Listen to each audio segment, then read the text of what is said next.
Hi everyone, welcome back to my channel. Today, I want to share something personal, something that comes straight from my heart.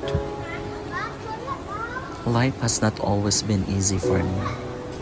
There were times when I felt trapped in the darkness moments, wondering if I would ever find the strength to move forward. Duman ako sa maraming lagim, mga pagsubok na minsan akala ko'y hindi ko nakakayanin. Nung pagkakataong ako'y minsay naloko, nanakawan at pinagtaksilan ng pinagkakatiwalaan ko. But you know what? I made a choice. I choose to rise, to lift myself up despite the weight of my struggles. I choose to believe that no matter how the dark night is, there will always be a new dawn na may liwanag na darating.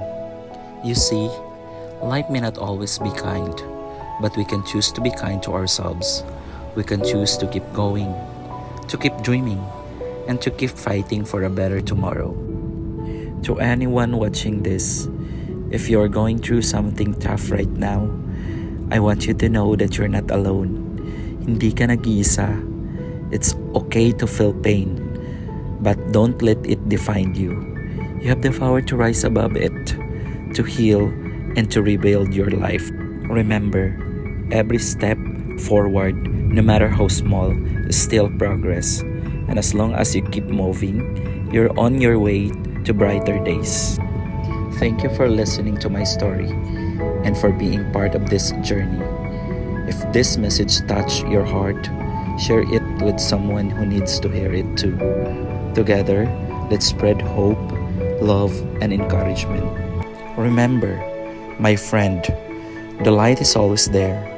It's just waiting for you to believe in it. Kaya kapit lang, laban lang, at magtiwala sa liwanag ng bukas. See you on my next vlog. Keep shining and hopeful. Kung nagustuhan ang aking content, huwag kalimutang mag-like at i-share at mag-iwan ng comments sa comment section. Ilagay ang iyong lokasyon para alam ko kung saan na nakarating ang content na ito. Maraming salamat!